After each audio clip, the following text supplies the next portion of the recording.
டேய், நீ சொல்றியா இல்ல நான் சொல்லட்டா? டவுட்டு 90% கன்ஃபார்ம் ஆயிடுச்சு. இவன் என்ன சொல்கிறாங்கிறத பொறுத்து பேலன்ஸ் 10% கன்ஃபார்ம் பண்ணிக்கலாம். அது வந்து சுஜி, ஆம், நாம கல்யாணம் பண்ணிக்கலாமா?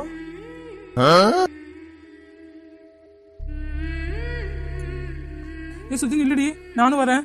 ஐயோ, இவன் ப்ரப்போஸ் பண்ணி எனக்கு ஜூஸ் கூட ஒரு வாய் குடிக்க முடியாமல் போயிடுச்சு. எந்த நேரத்தில் வந்து ப்ரப்போஸ் பண்ணியிருக்கான் பாரு. ஏண்டா இப்போதான் வந்து ப்ரப்போஸ் பண்ணுவியா?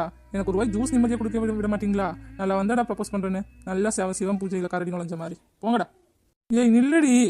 டேய் மச்சான், கைய கூட்டுறா, சூப்பர்டா. இதை நான் உன்கிட்ட எதிர்பார்க்கலடா.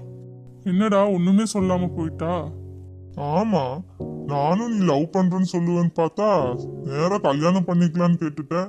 எனக்கே ஷாக் ஆயிடுச்சு. பின்ன அவங்களுக்கெல்லாம் ஷாக் இருக்காதா? பொறு சொல்லுவா. அவ ஒன்னும் டென்ஷன் ஆகல, கோவப்படல, எதுவுமே ஆகல. சிரிச்சுட்டு தானே போய்